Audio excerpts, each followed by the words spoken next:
Here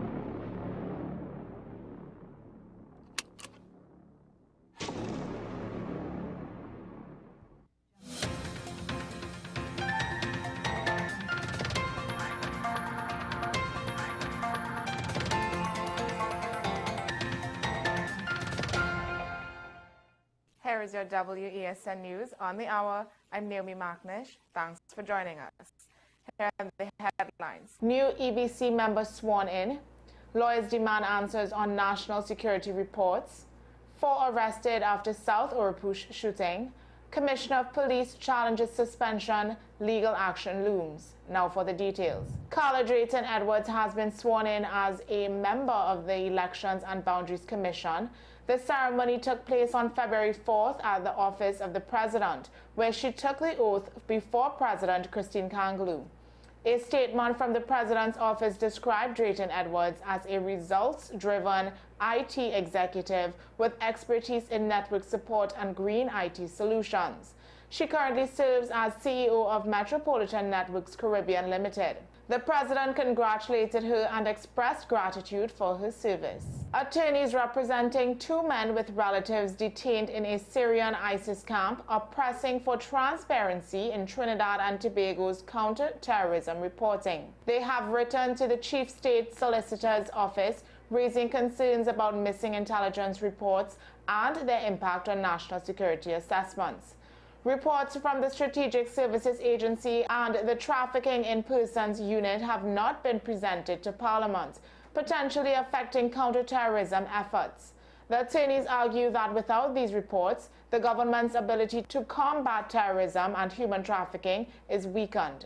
They have given the state until March 3rd to respond. 4 men have been arrested following a shooting incident in South Oropouche. A woman reported that on the night of February 3rd, she saw 3 men outside her home, with one entering her yard.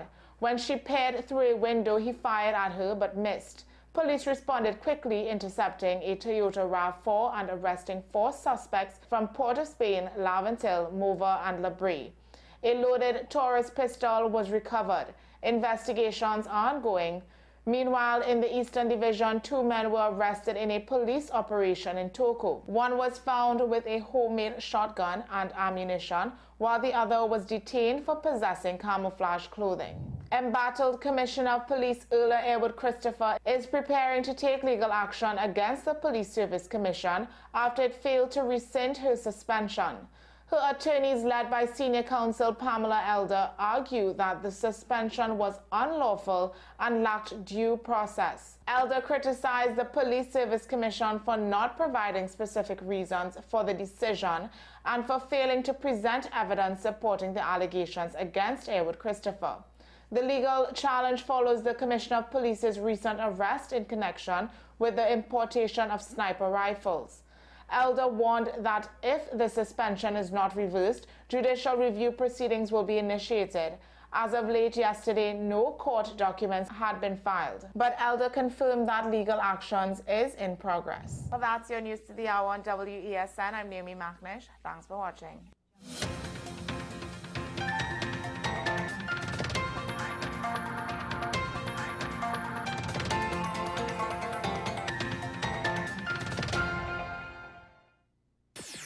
WESN.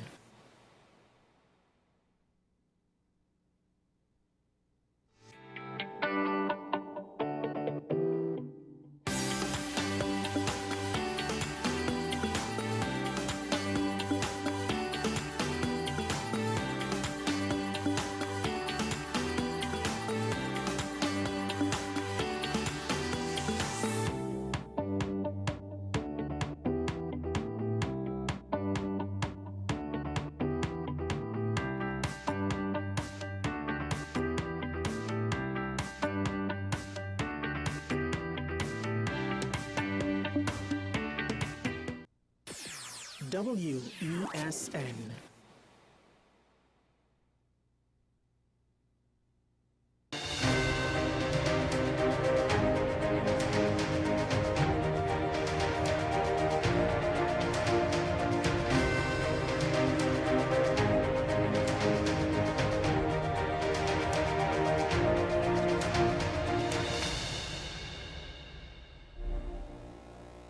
Welcome back to AM Prime, ladies and gentlemen. Thank you very much for joining us. Now, this situation with the Commissioner of Police is to say the very least quite messy.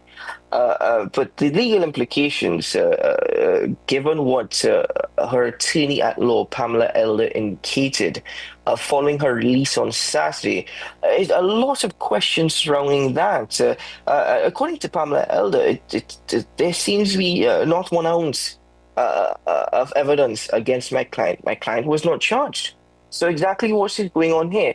Yesterday, we've learned that those who are a part of the investigating team in this case met once more with the Director of Public Prosecutions, Roger Gaspard, who indicated, well, the evidence is still insufficient and therefore cannot proceed with a case at this time. No charges cannot be laid. You need to go back and you need to gather further evidence and further information to have an airtight case. And that is the position this morning. But a pre-action protocol letter was sent to the Police Service Commission to rescind the suspension of Earl Airwood Christopher. Up until 2 p.m. yesterday, that letter stated that such action would be taken. If not, well, at this point, we haven't heard anything of legal action on the part of Earl Airwood Christopher's legal team. But I'm joined this morning by a gentleman who had quite a bit to say and raised a number of good points following the release of Earl Airwood Christopher on Saturday, and that is attorney at law, senior counsel Larry Lawler. Good morning, sir. Welcome to the program. Hi, good morning to you. Good morning to your listeners, Keaton. Thank you for joining us, sir. You, as I said, you raised a number of points following the release of Earl Airwood Christopher on Saturday. But what do you think are the most important, and in this particular case, the most integral of points in relation to what Pamela Elder would have stated following the release of her client on Saturday?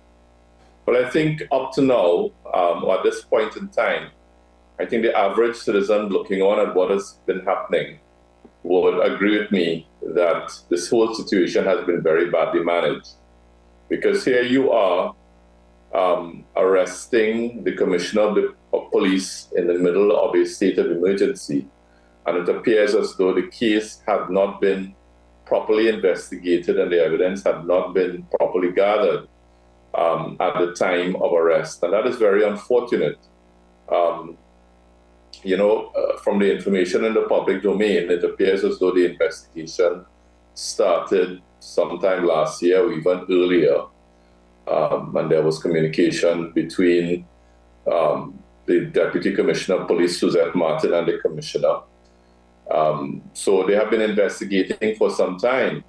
And one would think that because of the importance of the office involved, because the Commissioner of Police plays such an important role in the operations of the police service. It is a constitutional rule because provision is made in the Constitution for the appointment of a Commissioner of Police.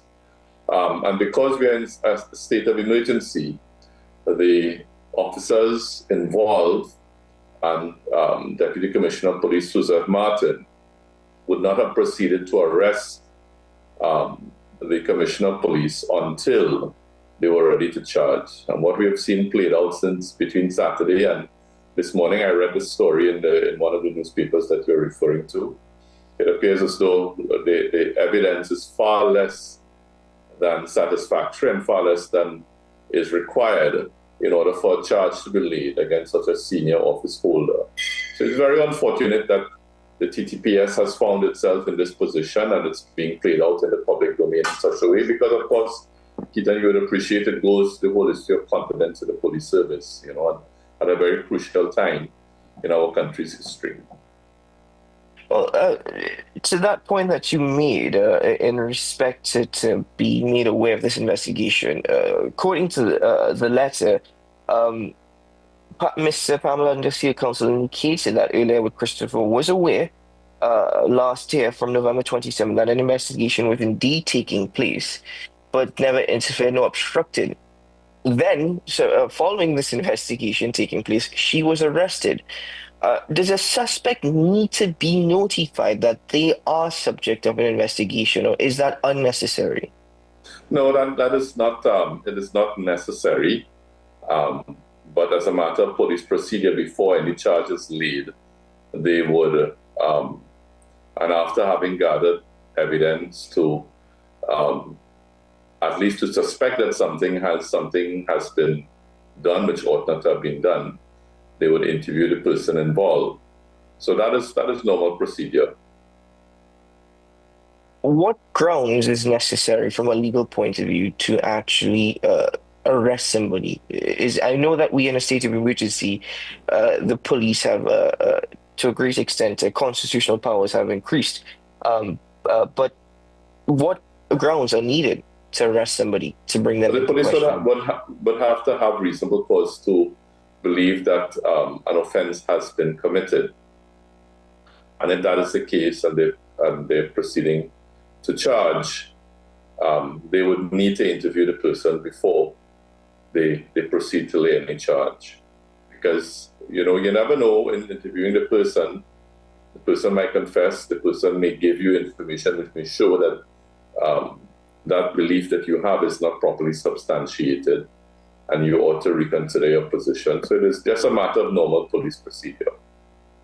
In your opinion, do you think that the Police Service Commission acted too quickly? Whilst we always ensure that hope of quick action, do you think that they may have rushed this process, given that the Commissioner of Police was released without charge? And still, up until yesterday, the DPP is not satisfied that there was evidence to lay any charges. Well, so I mean, that is something that is highly debatable. The Police Service Commission, no doubt, is concerned about the reputation of the police service and its perception in the eyes of the public. And if you have a senior officer, someone like the Commissioner of Police, under active investigation, it might be best in the interest of the police service that that person be separated from his or her office. In her correspondence to the Police Service Commission, Pamela Elder has raised a very interesting point. That is that before they made the decision to suspend, they ought to have called in Deputy Commissioner of Police Suzette Martin and considered the evidence that she had against the commissioner and then make a decision whether they should suspend. That no doubt is going to entertain the attention of the court if litigation commences, if judicial review is filed by the commissioner against the Police Service Commission.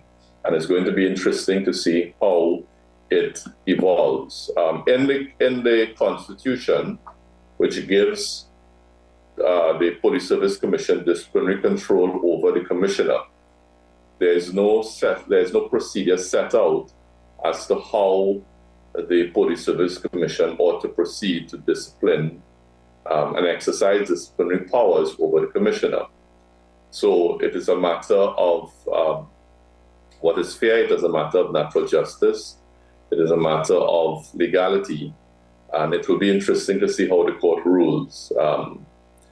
In relation to ordinary police officers, the police service regulations says that if the police commissioner is aware that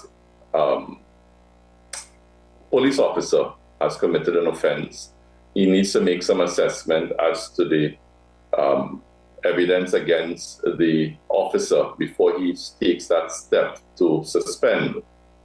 So there's an argument as to whether the same procedure should be adopted by the Police Service Commission.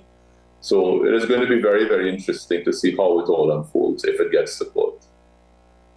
To your point of trust and confidence in the TTPS, the role of Ule Christopher as Commissioner of Police, again, everyone will have their opinion on that. But to the rest of the executive now, to the Deputy Commissioners of Police, who are currently leading the TTPS, it would seem, during the state of emergency, how do they now proceed in respect to try and building some trust and confidence in the public domain, given that this entire mess has happened under their watch? Yeah, I mean, they're not looking good at all. And it's not just this. I mean, in the lead up to this, there would have been several press conferences within the recent past.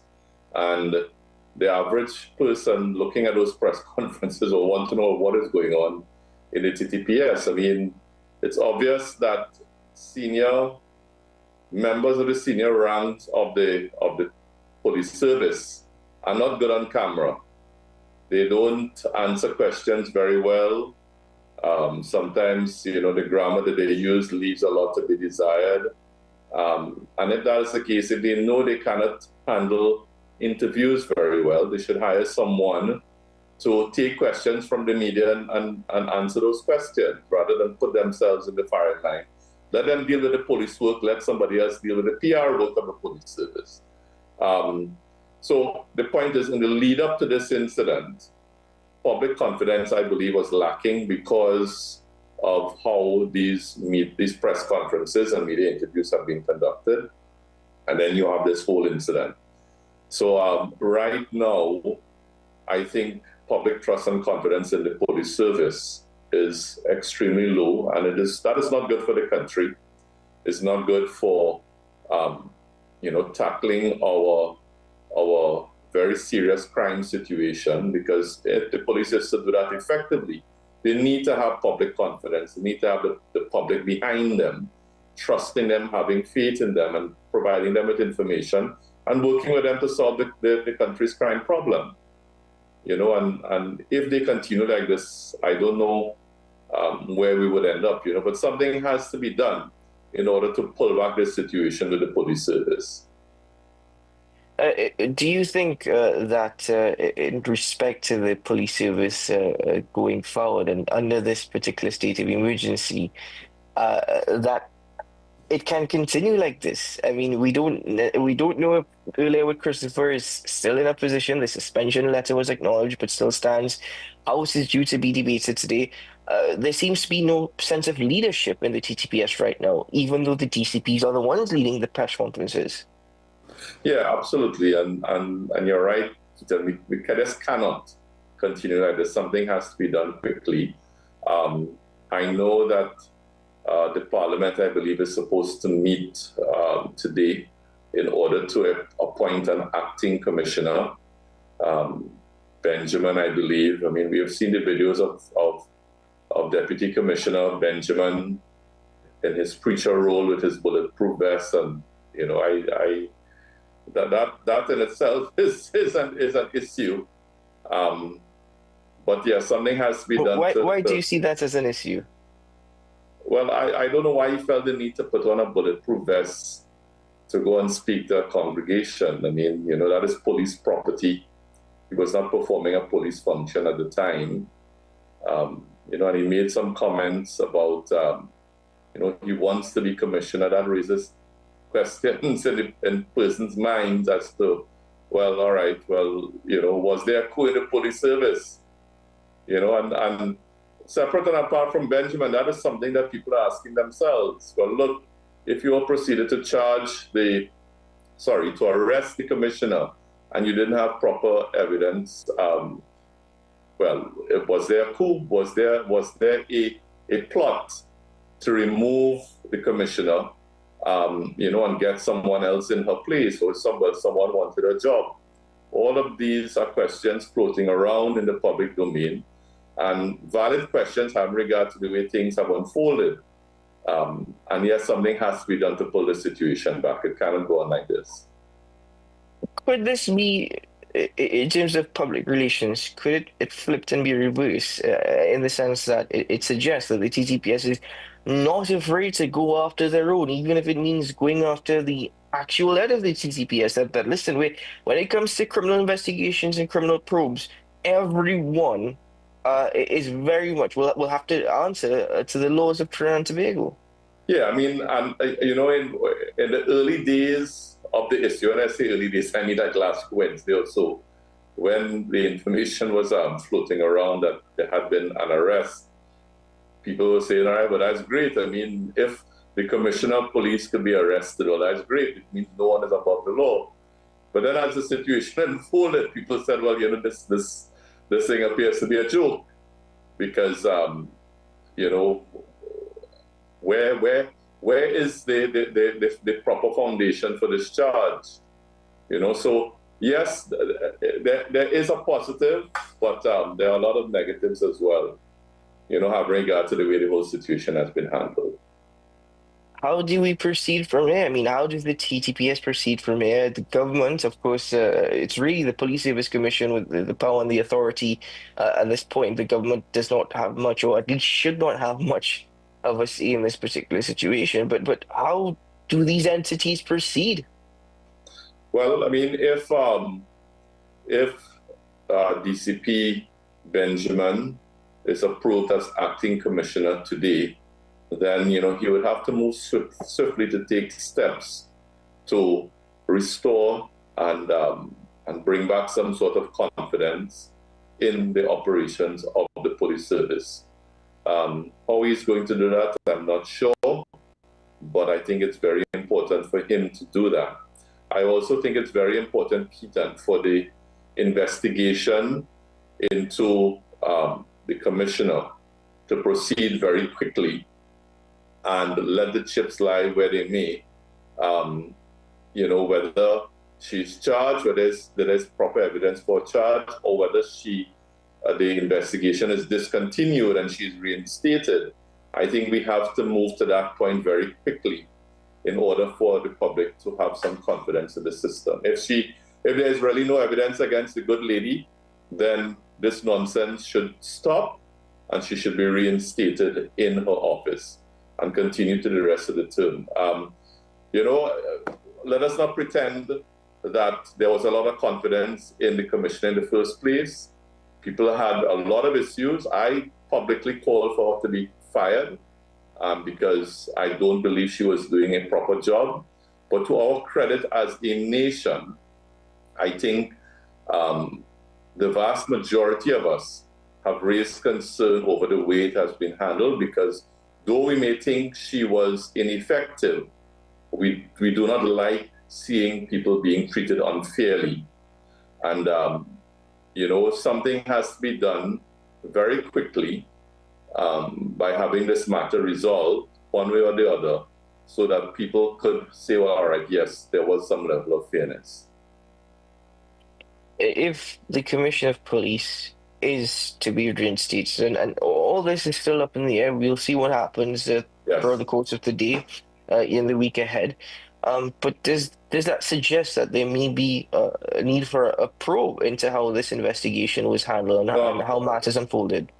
Yeah, absolutely. I mean, if the matter is discontinued, if the investigation is discontinued, the Police Service Commission ought to move quickly to reinstate her.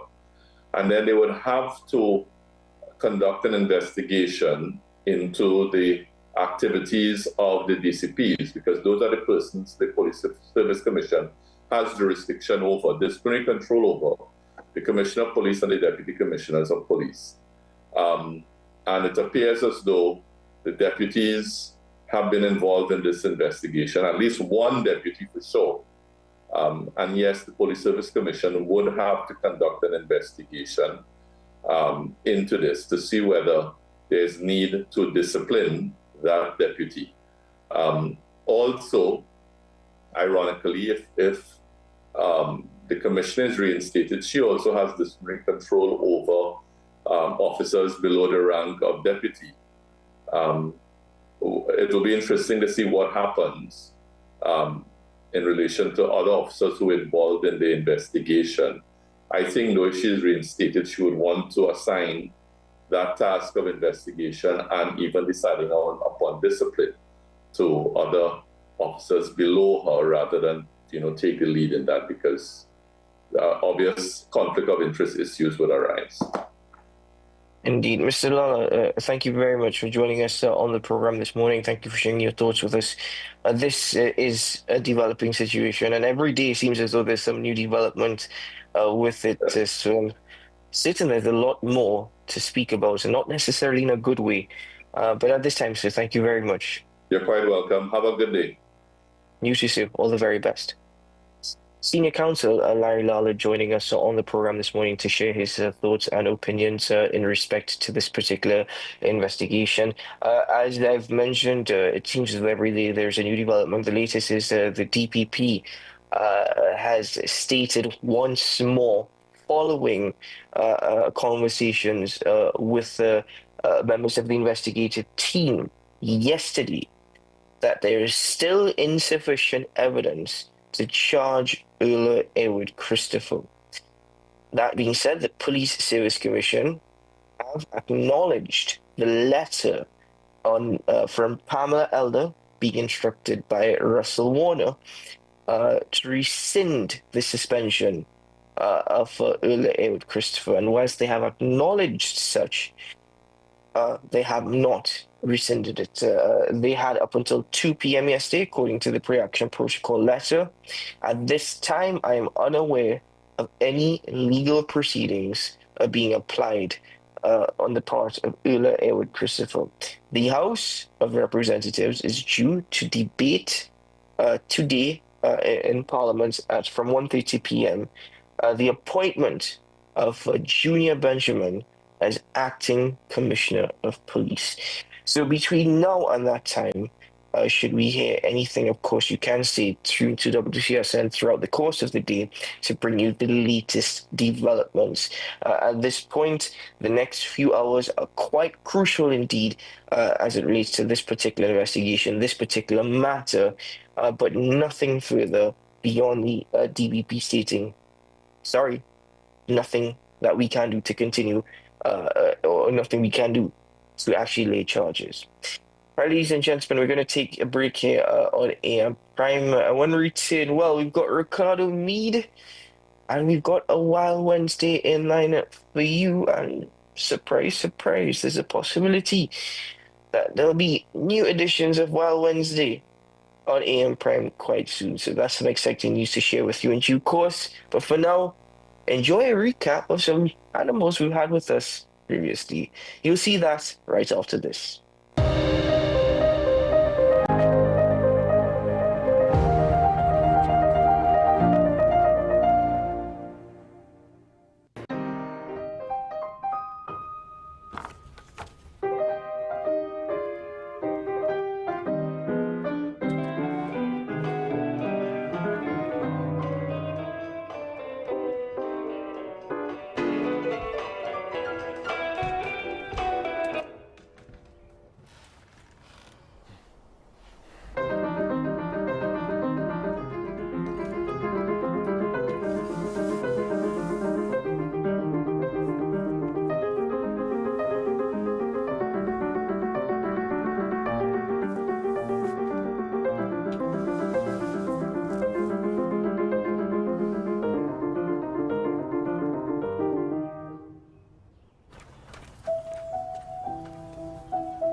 FanZone, your reliable, authentic supplier, has just gotten better. You can now visit our website www.fanzonett.com for your authentic wear and collectibles. The only place where you can use both your Visa debit and credit cards. Visit our website fanzonett.com to make your purchase today. Transform your home with PCU Plus. From stylish furniture to the latest appliances, we have everything you need to create your perfect space. At PCU Plus, we offer fair prices and affordable financing options that are cheaper than hire purchase agreements. With convenient locations in San Fernando, Tobago, Arima, and our lifestyle showroom in Barataria, you're never far from the best deals. Visit PCU Plus today and discover why we're the top choice for quality furniture and appliances. PCU Plus. Quality you trust. Prices you'll love. Visit one of our locations or find us online to start transforming your home today. Simon's Musical Supplies Limited. We are the specialist in new and used musical instruments, carrying top brands like Yamaha, Pearl River Pianos, Vinyl and Sabian cymbals, Remo and Evans drumheads and Fender guitars, just to name a few. Also a wide assortment of music books, pan and accessories. At Simon's, we service what we sell. Trust the leader. Call us now at 625-6412 or visit us at 20 Board Street, Port of Spain. SM Group International Limited, your solutions partner for the latest innovations, brands, and competent staff to meet your needs. We provide products and services in the following divisions: executive services, event rental and services, power and heavy equipment, construction and property management, food and beverage, aggregate and sales and distribution. Check out more on our products and services at www.smgrouptt.com. Contact us at 221-7445 or email at info@smgrouptt.com. We are SM Group International, your solutions partner. Do you need treatment for obesity or any related abdominal procedures? The community hospital now offers minimally invasive laparoscopic surgery done by an American-trained, board-certified surgeon with over 20 years' experience. Give us a call at 235-5479 for more information. The Community Hospital of Seventh-day Adventist, where good private health care is affordable. The best birthday gifts are at thebesttoys.com. Shop for the best brands you love at the best prices, like VTech, Leapfrog, Fisher-Price, Play-Doh, Hot Wheels, Barbie, Cocomelon, LOL, Baby Alive, Crayola. Visit us in-store at Forces Flagship MacBean. Shop online now at thebesttoys.com. Order via call or WhatsApp at 32DBEST to order.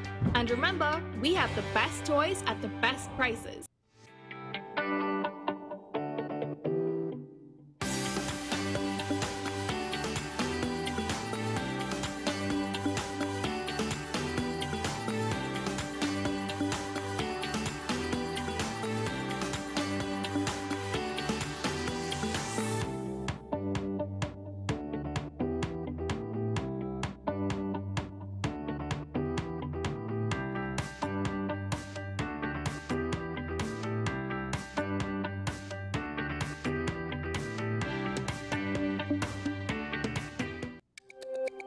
Every word, every line, every paragraph depicts a real moment in someone's life.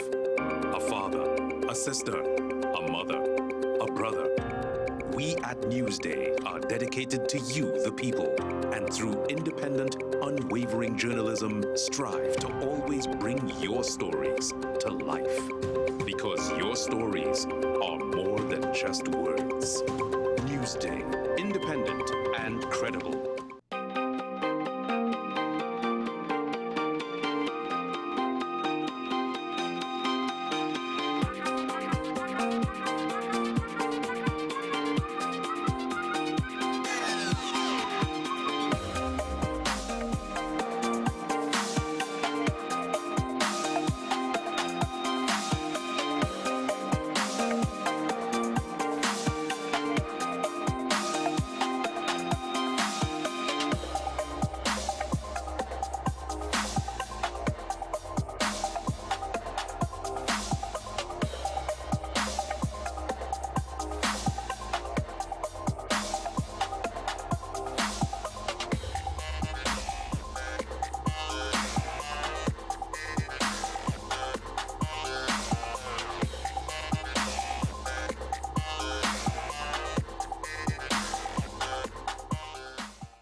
Welcome back to AM Prime, ladies and gentlemen. As we continue with this morning's edition of the program, we do have a couple more topics of conversations to get into.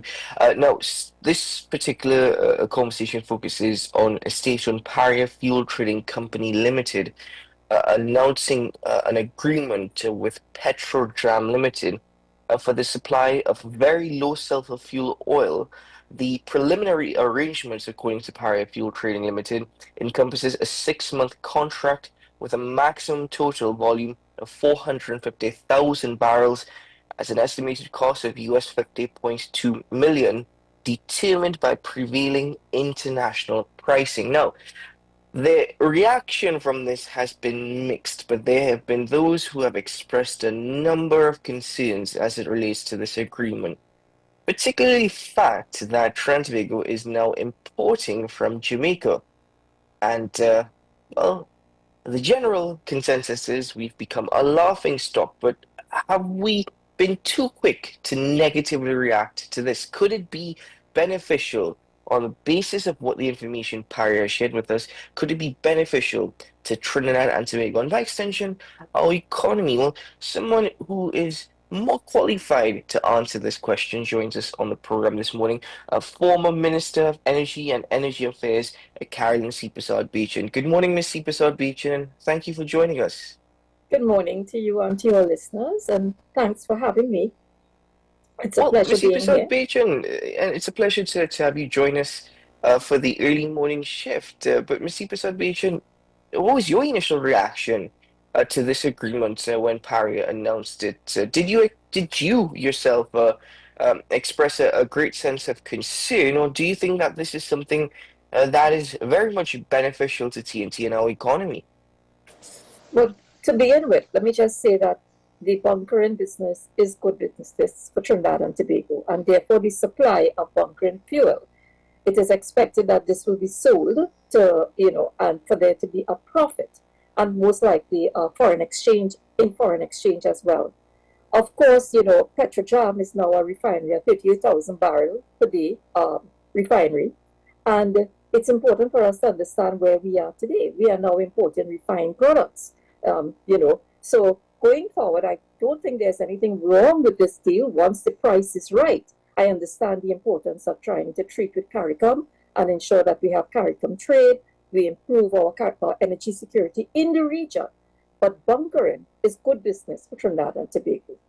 Having said that, it's also important for us to understand that when Petrotrin was operational, the refinery, bunkering was good business. In fact, we exported bunkering, fuels for bunkering.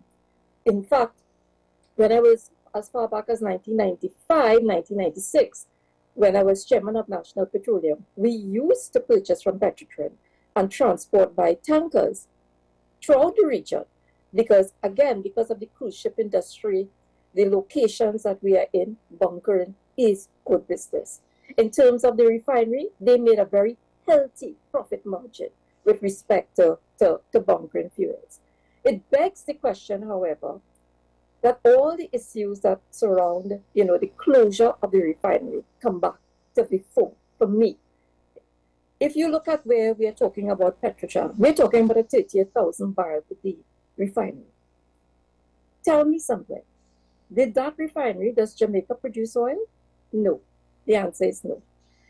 So therefore, this whole issue that we had to import oil, the justification for the closure of the refinery comes back into being. And I come back again.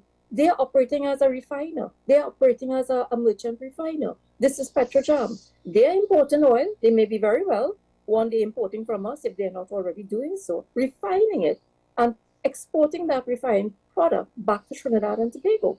This is the issue that I have. Your profit margin would have been even better in terms in terms of foreign exchange if we were doing the bunkering business here, if we were refining oil and producing bunkering fuels. Now, before, what happened is that we would normally produce 2 grades of oil, and that would be combined, to be able to supply. We used to have a batch at one point in time, and just before the closure of Petrotrin, there was the Marabella, which was the batch.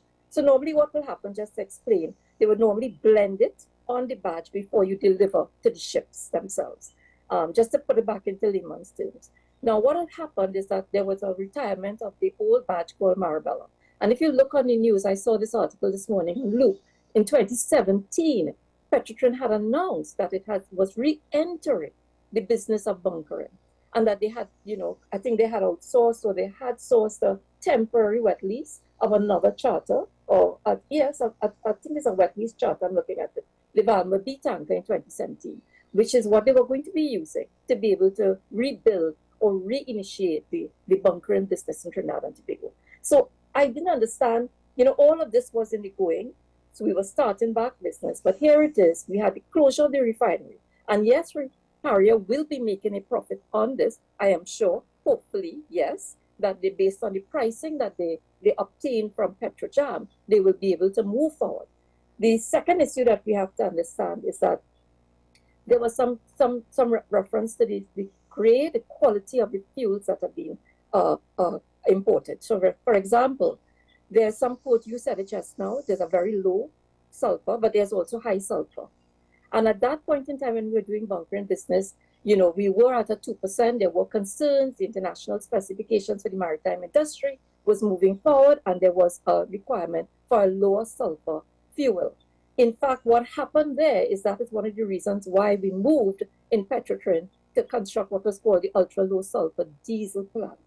That was one of the contentious issues upon the closure of Petrotrin. But the issue is that we were moving in that right direction. Whether we are obtaining, because to my understanding from the articles, there is not only the very low sulfur, but also a high sulfur, which means they may be importing both grades from Petrojam, which they will blend to meet the requirement or the demand based on what the purchases are like here for bunkering fuel. Because sometimes, you know, someone may require 2%, some may say 1%. It depends on the grade that is asked for and the pricing for that grade. The lower sulfur, the high sulfur, of course, being a cheaper fuel.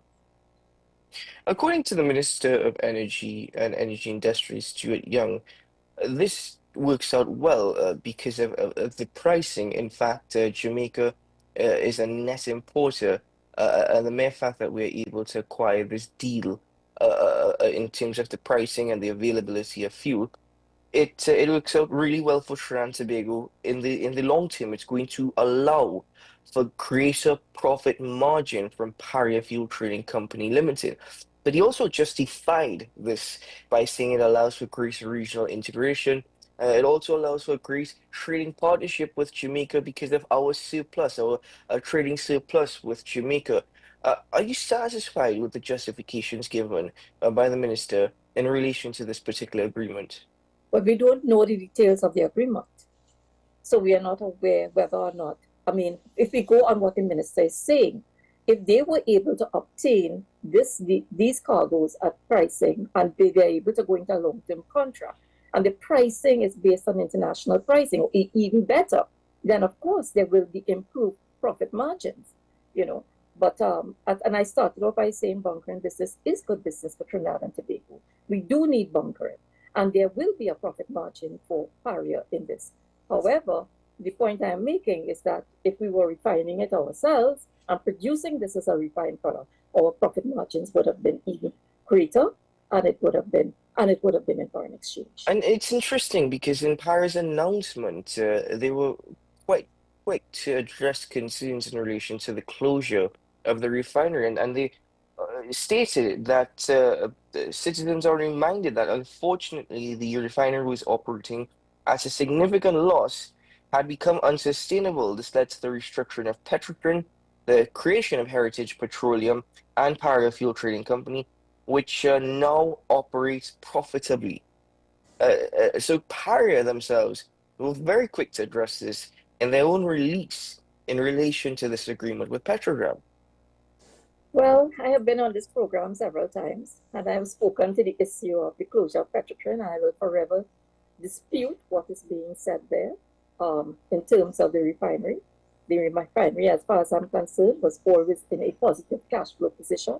Yes, you had a situation where you were showing a loss, a profit, a loss in terms of, you know, cash, not non-cash losses. Of course, we had serious issues with terms of depreciation, you know, impairment losses that created that bottom line loss. But there was no cash loss to Trinidad and Tobago. At no point in time the taxpayers or the Treasury ever had to contribute to the bottom line of Petrotrin. At no point in time Petrotrin paid its taxes. Petrotrin honored its debt obligations. At no point in time did the taxpayers, through the Treasury of Trinidad and Tobago, ever have this support. And we have to understand what we're talking about today. And this is a classic example. Today is a classic example with the importation of a refined product, which we produced in the past, which we exported throughout the region. And we made healthy profit margins in foreign exchange. So that's the issue. So I will forever dispute that. Of course, you know, when the closure, we cannot also look at the closure. I have to say this again. We cannot look at the closure of Petrotrin just on the basis of a bottom line of the company. We have to look at the impact that it had on the economy of Trinidad and Tobago. our own energy security. There's a price for that.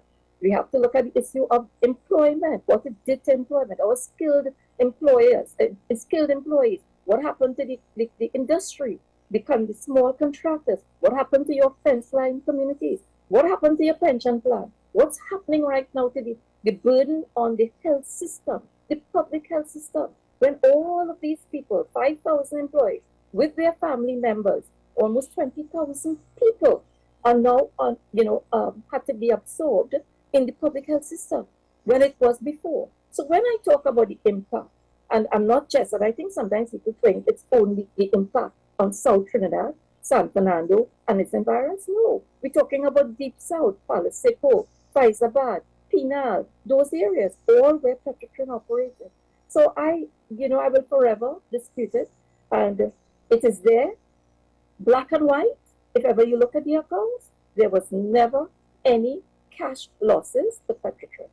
There was a bottom line loss, and that was what we call a book loss. And again, that was because of the heavy depreciation, impairment losses, and so on. And one of the things in that year I will always refer to is the auditor's decision and the company's decision to reduce the lifespan of those plants, causing a significant increase in the impairment of the expenses. And that again was non-cash expenses. So let's get it right.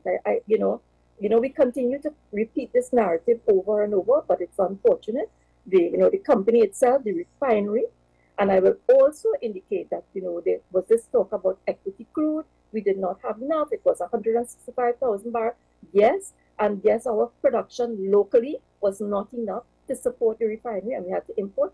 But that was always the case. Ever since Texaco operated that refinery, we imported crude. What is Petrotram doing right now? Are they importing crude? I think right here on this forum, I raised the issue that some of the biggest refineries in the world, we were talking to Reliance, they are a merchant refiner as well. They don't produce crude, they import. And one of the most recent last year was when they imported crude oil from Russia to support their refinery. So I think they're the biggest refinery in the world. And they are the biggest refinery in the world. So why are we always on this issue that we did not have, these are the justifications. But today we have returned the classic example being that here it is that we could have been joined. We could have been supplying bunkering fuel throughout the region as we did in the past. We could have been supplying our own bunkering fuel today. We could have been enjoying the refining margin. We could have been enjoying those foreign exchange earnings, but we are not, right? Yes, we are now have to settle with, we will make a profit margin in foreign exchange, correct? But that is based on importing a refined product into this country and putting a markup on it before you resell it to the customers that you have in the bunkering business. So, tell me something, let me just make this comparison. What is happening right now with our natural gas production? Hasn't that dipped significantly? And to continue to support our downstream industries in the Point Lisas Industrial Estate, what are we doing? Aren't we not trying to engage the Venezuelans? Haven't we entered into a contract for Dragon Gas? Isn't that importing gas into this country to continue to support your downstream industries? So that happens. National flour mills, what are we doing? Don't they import wheat? So this whole issue, what are we returning to? Are we returning to the plantation economy where we export our raw product, what we are producing, and re-importing the refined products? That's my concern. And Trinidad and Tobago, if we want to move forward and we want to talk about how we improve, we have to become one where we do add value to our resources, and when we add value, to be able to make a margin on it. Either that value coming through employment, skilled labor, and through new production processes, etc., that will be able to redound to the benefit of the citizens of Trinidad and Tobago. Well, you see, the thing is, there's another aspect of this. It kind of ties into everything that you've laid on the table this morning. But as I said, the reaction from the public, from those who have interacted with, from comments I've seen on social media, there was even this report that was circulating on social media, which gathered a lot of attention. It came out of Jamaica. Trinidad was once the mecca of energy production in the Caribbean. We were once the Mecca. Now we're reduced to actually importing the resources from a nation that they themselves are not extracting. They themselves are not extracting, and we are reduced to importing from them in order to ensure that our supply chain keeps up. So it really, to a certain extent, lowers our value. Would you agree with the initial reaction that perhaps the rest of the Caribbean is looking at us and probably laughing? Is that even a major issue in itself? It is a major issue for the economy of Trinidad and Tobago as we shift focus, because what we seem to be doing is that we are moving away from adding value. We're returning to what we call that plantation economy. And I think that is what is a concern to many people, many citizens of this country, because we were at one time, and we did not produce all the resources. We did not have all the raw material, the feedstock. So, there again, we were one of those who imported raw feedstock, and we added value to it and made a margin on it. And more importantly, before I forget this point, at one point when they closed the refinery, if you look at Petrojam, they are probably making a very healthy margin on the sale of bunkering fuels, because the refinery margins tend to be cyclical in the industry. So we have to look at it from a long-term perspective. At the time of the closure of Petrotrim, if we had not closed Petrotrim, the refinery margins would have been so healthy. And Moody's had predicted this. I think I said this on this program before. The refining margins, the refining, and it works that way. It's an integrated model. While your crude prices are down, your refining margins will increase. If your crude prices are high, refining margins will decrease. So at the end of the day, you're in a win-win situation all the time. So this whole issue of trying to say, okay, we will only go back to production. We will only go back to producing our this raw material, which is crude oil, and exporting it for it to be refined and then re-importing into the country. It's not the model that we should be looking at all. This should not be. So, there was some hope, I think, going down the road that we were going to be able to reopen the refinery, but, it doesn't seem to be realistic anymore with the length of time that has passed, the condition the refinery is in right now. But yes, there is a lot of concern.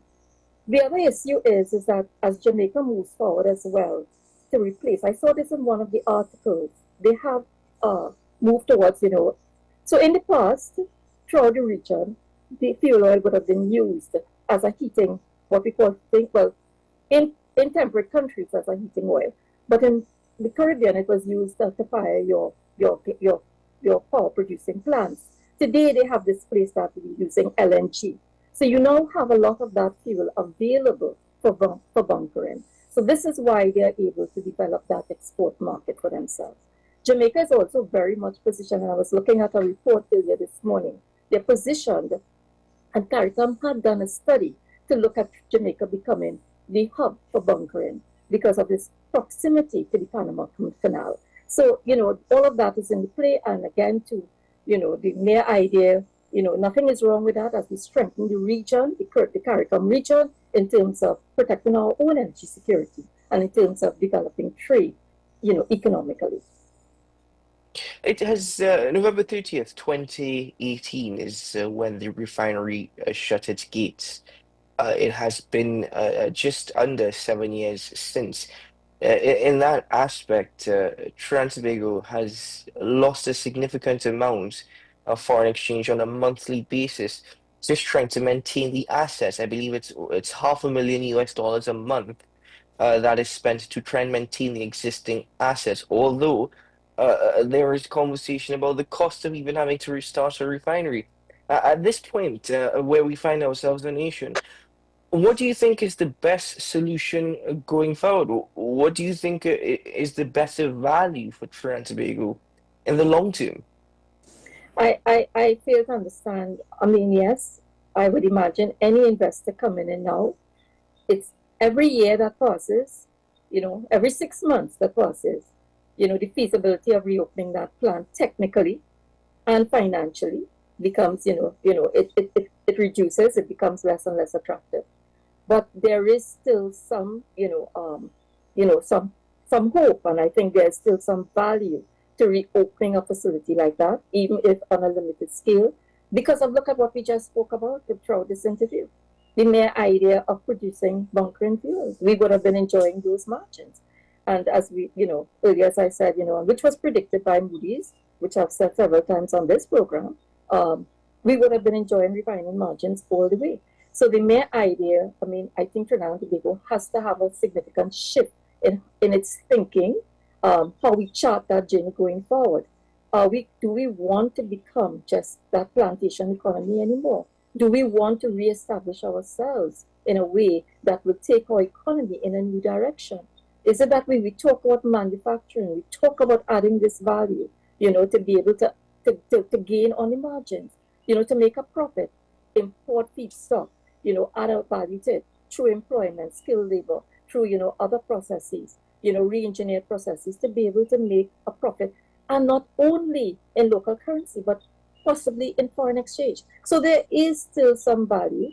Again, we cannot look at it. It was one of the issues we debated over and over. It was one of the things that we put forward. You cannot just look at the bottom line as well. You have to look at the impact on the overall economy of Trinidad and Tobago.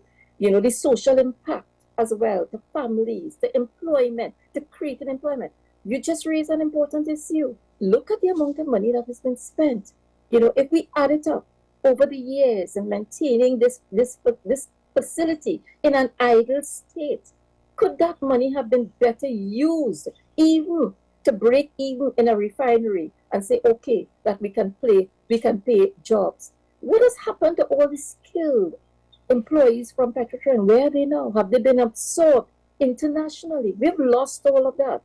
And these are the people that you need at the end of the day to help pay taxes, pay NIS, contribute to pension plans. Where is all of that? Do you see, these are the intangible benefits that I think never came into the equation in the analysis, and this is why we are where we are today. Mr. Prasad Beach, I want to thank you for your time this morning. Thank you for joining us on the program and for sharing your thoughts and opinions with us. Of course, we'll continue to monitor this deal in particular. And when we get more information, I think we might have a better understanding. But thank you very much for sharing your points with us this morning. Thank you, and it was a pleasure being here. Thanks for having me. All the very best. Do have a nice day. Take care.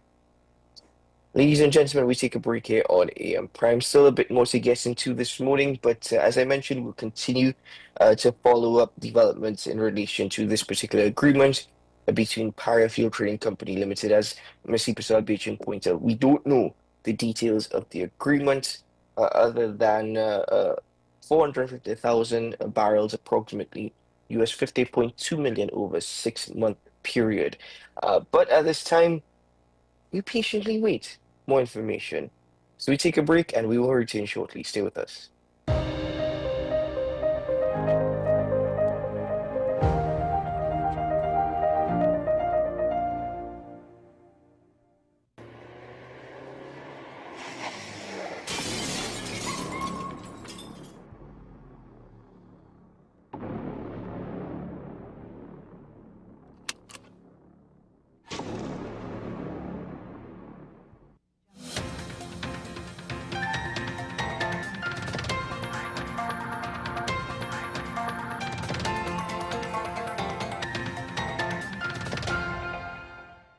Here is your WESN News on the hour. I'm Naomi Marknish. Thanks for joining us.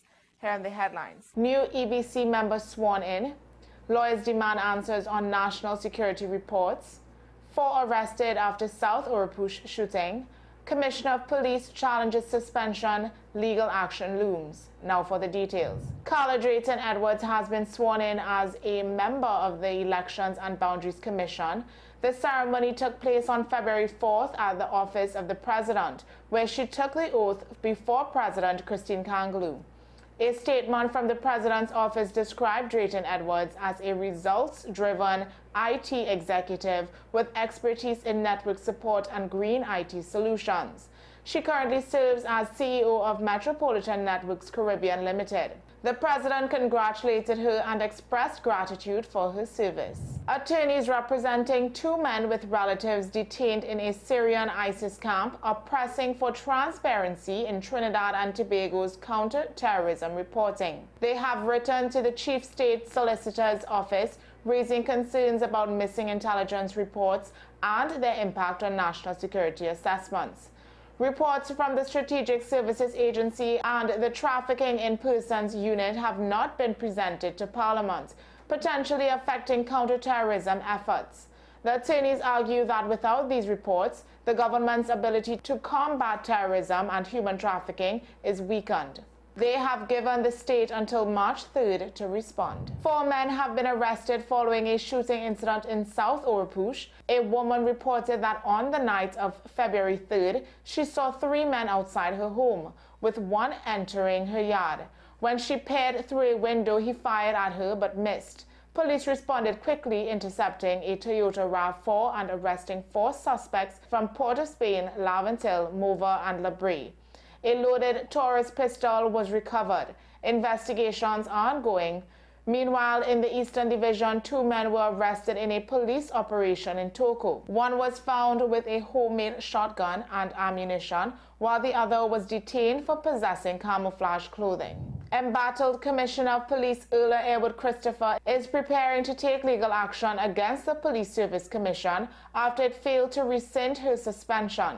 Her attorneys, led by Senior Counsel Pamela Elder, argue that the suspension was unlawful and lacked due process. Elder criticized the Police Service Commission for not providing specific reasons for the decision and for failing to present evidence supporting the allegations against Airwood Christopher. The legal challenge follows the Commissioner of Police's recent arrest in connection with the importation of sniper rifles. Elder warned that if the suspension is not reversed, judicial review proceedings will be initiated. As of late yesterday, no court documents had been filed, but Elder confirmed that legal actions is in progress. Well, that's your news to the hour on WESN. I'm Naomi McNish. Thanks for watching.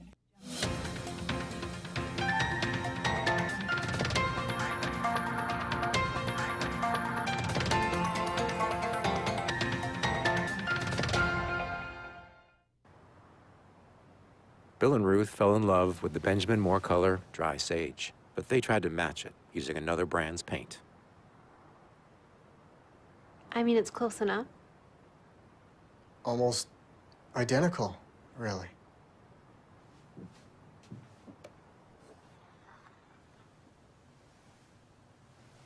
Yeah, there it is. Never trust another paint to be a Benjamin Moore color.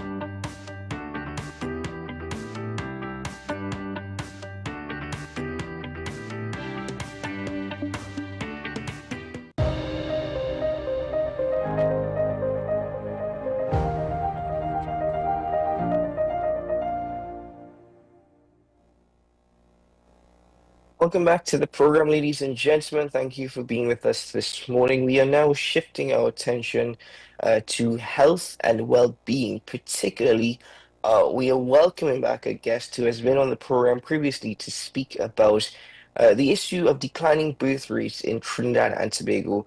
It's due to a number of factors, but the number one reason might surprise you, or might not, depending on whether or not you're up to date with the research. I'm joined this morning by Medical Director and Consultant Gynecologist at the Trinidad and Tobago IVF and Fertility Center, my apologies, Dr. Catherine Minto-Bean. Good morning, Dr. Minto-Bean. Good to see you again. Good morning. It's lovely to be here, Keaton, and thank you for having me on. This is a topic that's very close to my heart. Well, Dr. Minto-Bean, thank you very much for joining us. But Trinidad and Tobago, we have been experiencing declining birth rates, according to the Minister of Health. In fact, he's quite worried. What are some of the contributing factors that has led to this downfall? Yeah, the Minister of Health is absolutely right to highlight to people the number of births we're having in Trinidad and Tobago has fallen year on year. And actually this year he's highlighting we've fallen below 10,000 births for our population. Now, it's nothing new. Fertility rates have been falling in Trinidad and Tobago for many years, but we're falling to really low levels now. So if you look around the world, at least half of countries in the world now are not replacing their population. And what do I mean by that? They're not having 2 or more children per couple. And that's important for so many reasons. And in Trinidad and Tobago, we were having probably about 5 or 6 children per couple. So in the 1960s, a woman had maybe about 5 children. By the time I was having my first child in the 1990s, we were dropping to about 2.5 children, but that's still replacing the population. It's, it's a good rate. What is it like in TNT now? Well, we're well below 2. We're around about the 1.7, 1.6 mark per couple, meaning that less and less children are being born. And I think there are multiple reasons behind it. And we can speculate on what they were, but like you were saying, one of the surprising causes looks like it might be sperm and male health. And when you say sperm and male health, could you be a bit more specific? Exactly what about male health and sperm health is causing this? So when we look at the science, men are getting less good at making babies, and it's to do with the sperm not being as good at getting into the egg and making a baby. And so, yes, one of that is watching sperm numbers. So you can do a count, you can do your numbers, you can do a sperm test and you'll get told your numbers. And that's been falling year on year since the 1930s, actually. And we can talk about that because that's the one thing people see and they understand. But what else is changing? The sperm are swimming less well. The shapes are more abnormal. And even if you have a normal sperm test, men still have infertility. We look at normal sperm tests, the couple are not getting pregnant or they're having lots of miscarriages.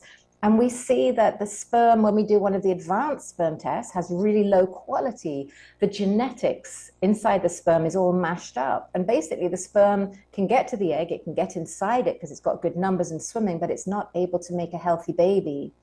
And I would say to guys, did you know that your health now and how healthy you are actually impacts whether that baby is going to be a miscarriage or a live birth? A guy's health when his partner conceives actually impacts that baby's health and that child's health long term. So that you do so much more than just get a lady pregnant. You are helping the health of your child be good. And that's now become a problem around the world. You said this is something that has been happening since the 1930s. Are you referring to global trends, or is it something in Trinidad and Tobago in particular? With global trends. I've not been here since the 1930s, so I can't put my hand on my heart. But we had an expert from WHO come down and talk just recently, Professor Chris Barrett. He is the World Health Organization expert on male health. He's on the board that says what normal sperm counts are around the world and gives us the guidelines that we're supposed to do sperm testing by. What did he show us? He showed us that around the world, on every continent, since the 1930s, scientists have been worried about falling sperm counts. And he said, in the 1970s, we started talking about it again. Is it real? In the 1990s, we started talking about it again. Is it real? It's still falling. He said, right now, 2025, we're not talking about whether it's real anymore. We know it's real.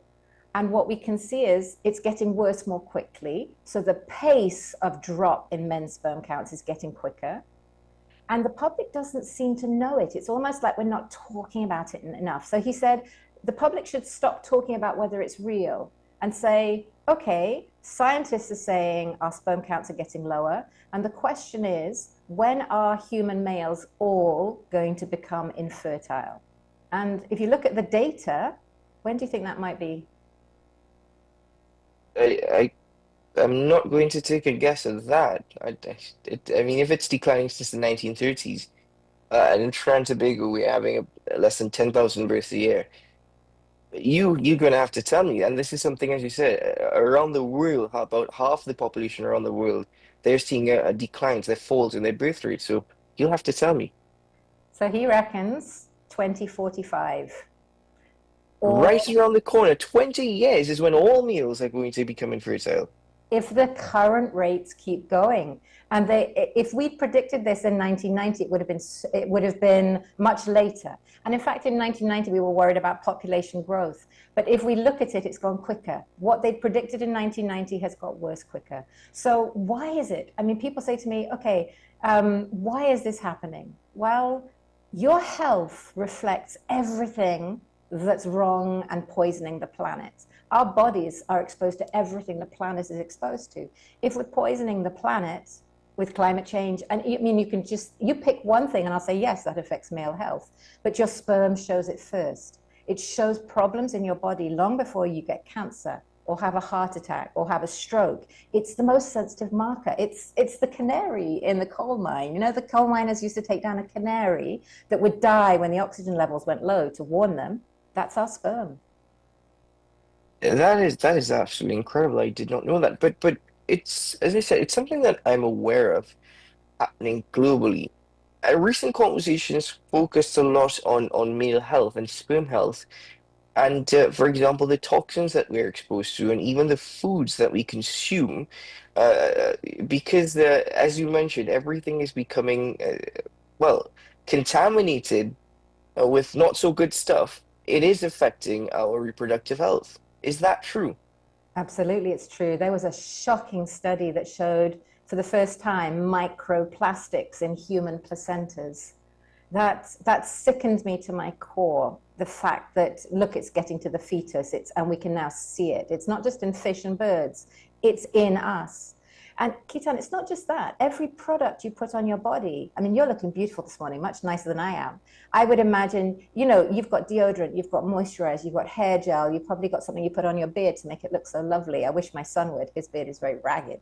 All of those products have chemicals in them. They may have plastics in them. They may have lead and heavy metals in them from the manufacturing process. The average man now puts 11 personal products on a day. And all of those personal products also get chemicals and plastics into your body. It's in so many things that we don't even think about. It's air pollution. In India, and in China, they've correlated the levels, the particles of air pollution with miscarriages that month, and with fertility, and with sperm counts. The Sahara dust. I suspect that when the Sahara dust is bad here, we get lower growth rates in the embryos in our incubators because they are incredibly sensitive. We haven't proven it. And actually what we're doing is we're bringing in a new air filtration system at the end of this year into our clinic to get rid of the higher number of particles. It's everything. Isn't that shocking to think about? It is. It is quite shocking. But now you have me curious. Exactly, from a doctor's perspective, what would you define as having healthy sperm? And does healthy sperm automatically equate to fertility? It's not just sperm. There's so much about fertility. So a couple can have wonderful numbers of fantastic swimming sperm. He's had 4 kids before. There's so many things that impact your fertility. The woman could have low egg levels. She could be 40 or over, so she's got age-related fertility. She can have blocked tubes. She can have polyps. Nowadays, we're seeing more things in the lining of the womb, chronic inflammation, chronic endometritis in the lining of the womb. She might not be ovulating. There are so many things. A lot of couples also are tired. They're not having sex as often. Now, people worry about that, but that's less important because sperm last in the woman's body for 3, 4, 5, 6 days. So timing is not as important as people think. And then actually women are choosing to have less babies. You know, they're having contraception, they're wanting to work, they're wanting to travel. They may be choosing not to have children. They're choosing to have their children a lot later. There are so many things. It's not just sperm. So many things affecting how many babies we're having these days. Wow, what are some of in relation to women? I know that we've focused many times before, previous conversations focused on women's health and women's fertility. But you know, I find it quite interesting that friends that I speak to, conversations that we have as young adults now, It's always about, when are you getting married? Do you plan on having kids? And the more people I talk to, the more they say, no, I don't think I'm going to have kids. I don't want to have kids. So is that something as well as contributing to low birth rates, where it's not just infertility, it's the choice of just not having children? I think it has to be. And actually, if we look at our population, we do Facebook surveys. We talk to our young egg donors coming through as well, the young women coming to our clinic wanting to donate eggs for couples that can't have children. And we're seeing lots more of them now saying they don't want children. And if you look at the studies, 20 years ago, 1 in 3 women, 30% of women would say, I never want to have children. I never really want kids. The studies show it's now 60% of young women absolutely never having children. And that I always ask why. I'm interested. I'm a mom. I love having kids. I'm interested to know why you don't want kids. And people say, oh, it's too expensive. Or I want to do other things. I want to travel. I don't like the way my parents brought me up. I mean, so many different things. And they're all valid, very good reasons. And I sit there sometimes and think, wow, I wonder if I'd have children these days, looking at everything. It's an interesting question. It is a very interesting question, and as you said, you're going to get different answers from different parts of society, and from everyone will have a different answer. But it's interesting. The majority of people I speak to, they are open to having children, but you just mentioned something there. It sounds quite cruel, but it's an expense of which they think they simply cannot afford to have. And I think people also make the mistake of waiting until they've got enough money. They're thinking, okay, well, I'll get to this point in my career. I'll get the house, I'll have the car. And then they're looking at having children in their late 30s or early 40s, late 30s. Your fertility, I mean, people don't like to hear this. They really ask, they feel this isn't true, but it is. Women, we're designed to have our babies between the ages of about 20 and 30. By the time you're 32, your egg levels are falling. You can still have babies in your early 30s, but by the time you hit 35, it's getting more difficult. And by the time you're 40, 2/3 of women are not going to get pregnant naturally. It's just, at 40, you get 1 good egg a year and it lasts 12 hours. 12 hours in a year is your chance to get pregnant at 40. And these facts people need to know. And I think, because there's 1 in 6 couples would love to have a baby and they're struggling right now in TNT. I wish we could get into schools and teach people about reproductive health. Absolutely, how not to have sex, or not to get pregnant, or not to catch STDs. But also, what might you face? How can I protect my fertility, and how can I plan to have families when I want? And what is reproductive fact? Well, that in itself is a bit of a controversial topic. As you mentioned, people find it difficult in having these conversations, and they willingly ignore it. As you said, the question has now moved away as to whether or not this is really happening, to how can we now try and help this situation, or try and reverse the effects of infertility. But people still don't want to have that conversation. Do you think introducing sex education in Trinidad and Tobago is something that will be accepted, and something that you think is a long-term solution? I think there's so many parts to the solutions that are needed, but and schools do sex education. They just do it in probably too late, in ways that teachers are being asked to do it when they don't really know. I went into school and did sex education for my kids. And I remember saying to my son, would you like a sick day today because I'm coming in to do sex ed in your class? He goes, no, mummy, I can't wait to hear what you say. I love what you talk about. Those open conversations. And the teachers came to me afterwards and said, could we do a training session with you?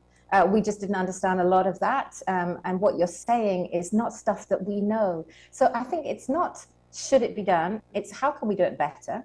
And let's do it early enough and engage kids. And I would say to people who are listening who think that it's bad, listen, sex education, talking to children, it doesn't make them have sex earlier.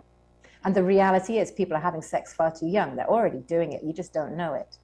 It doesn't make people promiscuous. It just empowers them. It gives them the power to understand and maybe to say no and have sex later, which would be fantastic. Dr. Mintabi, in respect to addressing infertility, what are the treatment options that are available for those who want to have children, who are having this conversation, who are facing this struggle, but don't know what to do? What are the treatment options that are available? There are absolutely lots of treatment options, and all of them are available right here in TNT. I mean, people come to TT-IVF and come and see us in the fertility clinic far too late. So number one is, if you know someone who's struggling, go and have that open conversation with them. Hey, I think you might be having issues. I heard this program today. If you are one of the people that are struggling, reach out and don't leave it too late. Everyone comes through years too late, and your fertility options and success rates are always better the younger you are. So leaving it 4 or 5 years doesn't help you. Come through quicker. And there are loads of options. Sometimes it's simple tablets or tweaking something medically or giving you some advice. Sometimes you're going to need something like inseminations, IUIs, gentle treatments. Single women might be wanting donor sperm. We have that right here. Yeah, we do that. Do you want to freeze your eggs because you don't want kids until you're 45? Yeah, we do that. We have IVF, which is putting eggs and sperm together outside of the body because something's going wrong inside the body. And that's great for male fertility, particularly when you've got very low sperm numbers. You only need 1 live sperm to have a baby. And this breaks my heart. I saw somebody last week in clinic, and this happens every week. He was told by a doctor, you've only got 3 sperm on your sperm count. There's nothing that will help you. There is. Come through to a fertility specialist. A lot of people think there's nothing that can be done. And that, you know, if what you, and actually I was just sitting in a queue yesterday, and the lady leant across to me and she goes, I saw you on the TV. I'm 50, is it too late for me? Well, nearly, but we have donor eggs and we do them up to just over 50. So it's never, you know, there are lots of options. Everything that you see abroad we have here, lots of different options, lots of ways to have a baby. Dr. Mintabin, a huge aspect of this is psychological as well. No guy wants to walk in and say, hey, I'm having trouble, I'm having difficulties, I don't know what's going on, but no guy wants to really have that conversation openly and even admit that they're having issues. Part of it is psychologically even getting them to speak about it in the first place. Yeah, and you know what? When you come to the clinic, our staff will understand that. People come in, they're shy, they're anxious, they're angry, they don't want to be there. Sometimes a lady will book her guy in for a sperm test, but not tell him what he's coming for. And we've had guys turn up and they're like, she told me to come along. We go, yes, you might not like this, but you're here to do a sperm test. And we understand it. We're used to dealing with it. We have dealt with thousands and thousands and thousands of people. So it's not that hard. And in fact, actually, I love this. Some guys now come to us saying, I heard you on the radio, we work around the corner, I'm Bill, he's Bob, we'd like to both do a sperm test and see who's got better numbers, because we're thinking of kids in a year or 2 and we just want to get our numbers and know. And they're having a little competition. So the conversation's changing. And if, you know, a lot of people are scared, they're embarrassed, they're shameful. You know, this is a medical problem. It's not, let's break down the stigma. And the staff are amazing. You'll know that when you come in. But Dr. Mintabin, you've said this throughout the course of this morning's program. You keep speaking about healthy numbers. What exactly is a healthy number? Well, it's a sperm that can make a baby. The numbers aren't the absolute answer, but yeah, you want sperm. You want to have over 40 million swimming sperm when you ejaculate, and you want the shapes to be nice and healthy, 4% or more normal. And you want the semen to look normal, not be thick and sticky and have lots of inflammation in it, because that attacks your sperm. But you also want a healthy body. You want to be a healthy weight, eating a healthy diet, not smoking or not vaping, and not drinking too much alcohol, because those are the things that actually surround your sperm with the healthy stuff in your bloodstream and make them better at making a baby. So it's lots of things. So going forward, as you said, people come into the clinic, talk to you, consult with you, to speak to the staff. But at home, what are some of the things that they can start doing at home? There's lots of things you can do to help yourself. So for women, let's not forget women. For women, you can't really get to your eggs, but you can certainly prepare yourself for pregnancy. Take a folic acid supplement when you're wanting a baby, and eat healthily and have your weight healthy. And the minute you think there's a problem, go and see a doctor. For guys, everything in your body gets to your sperm. They're being made fresh in your body. 1,000 a heartbeat is the number of sperm you're making. So what you eat has a major impact on your sperm. So fruits and veg are really important. Don't put soft drinks into your body. They're full of chemicals. That is not good. Processed foods, fast foods, they're full of industrial fats that cause cancer. You would not put it into your body if you saw it in a bucket in a factory.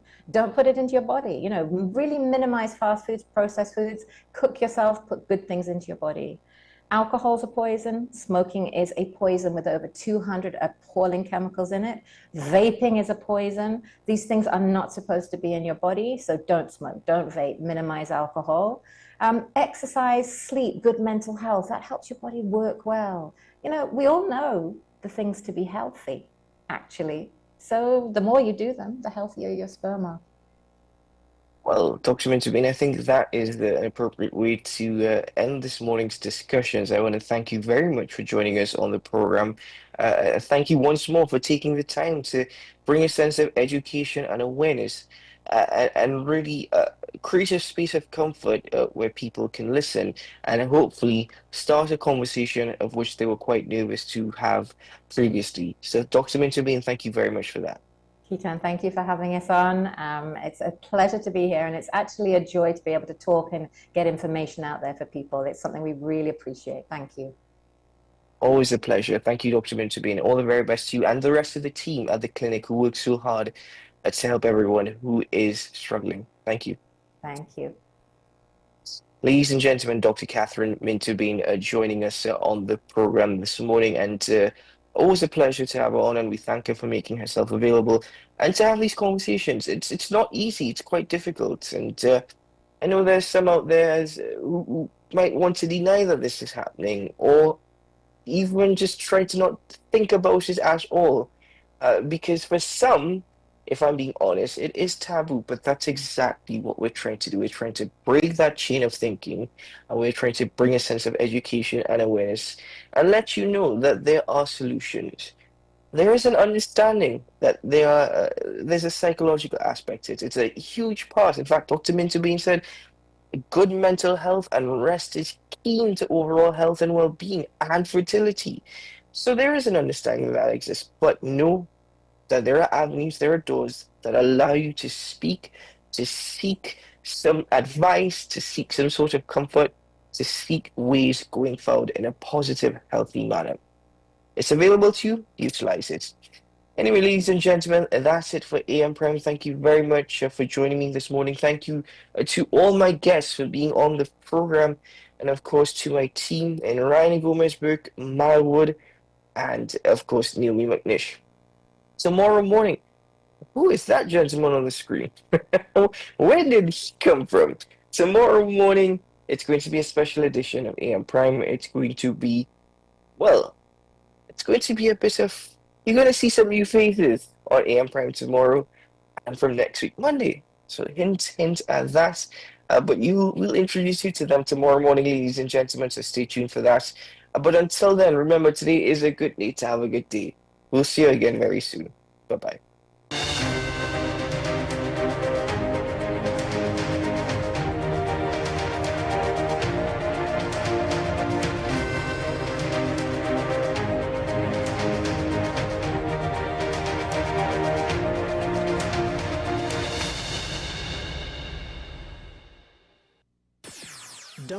WESN.